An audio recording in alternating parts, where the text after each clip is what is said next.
My parents always favored my sister, so when Grandpa's will left me a $500,000 inheritance, they tried to steal it and give it to my sister. But little did they know that my grandparents had other plans. I, 28M, come from a family with a long and complicated history of favoritism. My parents, especially my dad, have always favored my younger sister Amy, 25F, over me. This favoritism started when we were kids and only got worse as we grew up. From my earliest memories, Amy was always the golden child. When I was 5 and she was 2, our parents threw her an extravagant birthday party with a bouncy castle, a petting zoo, and professional face painters. For my birthday that same year, I got a small family dinner and a store-bought cake. This set the tone for years to come. As we grew older, the disparities became more apparent. Amy always got the newest toys, the best clothes, and the most attention. I remember when I was 10, I saved up my allowance for months to buy a new bike. When Amy saw it, she threw a tantrum because she wanted one too. Instead of teaching her about saving or waiting, my parents immediately went out and bought her an even better bike than mine. School was another arena where the favoritism shone through. My parents went to all of Amy's school events but often missed mine. In 4th grade, I had the lead role in the school play. I was so excited and practiced for weeks. On the night of the performance, my parents showed up an hour late, missing my big scene. They said Amy had a tummy ache and they were comforting her. I later found out she was fine, they had just lost track of time while playing with her. When it came to academics, nothing I did ever seemed good enough.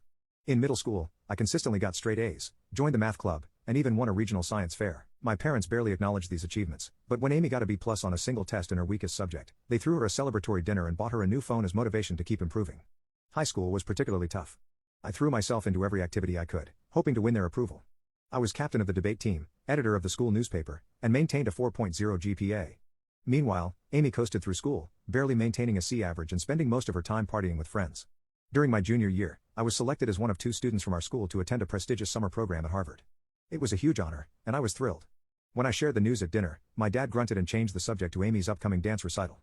My mom at least said, "That's nice," but quickly moved on. The night of Amy's recital, which fell on the same day I was leaving for Harvard, my parents couldn't drive me to the airport because they didn't want to miss Amy's performance.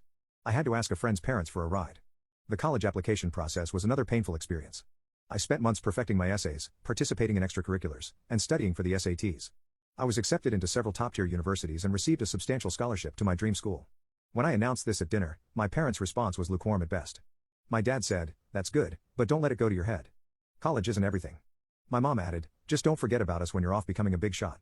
In contrast, when Amy barely graduated high school and decided not to go to college, my parents were completely supportive.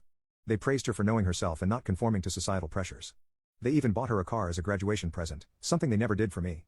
This constant favoritism took a heavy toll on me emotionally. I struggled with depression and anxiety throughout my teens and early 20s. I started seeing a therapist in college, which helped me understand that my parents' behavior wasn't my fault. It took years of work to build my self-esteem and learn to validate myself instead of seeking approval from my parents. Despite the lack of support from my immediate family, I managed to build a good life for myself. I graduated college with honors, secured a good job in finance, and even bought my own house by 27. I'm proud of what I've achieved, even if my parents aren't. Now here's where the current drama starts. My grandfather on my dad's side passed away recently. He was a successful businessman who built a fortune from scratch, and he left behind a significant estate. In his will, he divided his assets equally among his children, my dad and his siblings, and grandchildren, me, Amy, and our cousins. My share of the inheritance was substantial, about $500,000. It would have allowed me to pay off my student loans, invest in my future, and maybe even start my own business someday. I was grateful for this unexpected windfall and the opportunities it could provide. However, when the will was read, my parents were visibly upset. They pulled me aside afterward and told me they thought it was unfair that I got an equal share. They said Amy needed the money more because she was struggling. She works part-time at a coffee shop and lives in our parents' basement. I was shocked but tried to stay calm. I explained that this was Grandpa's decision and it wasn't up to them to change it. They insisted that I should do the right thing and give my share to Amy.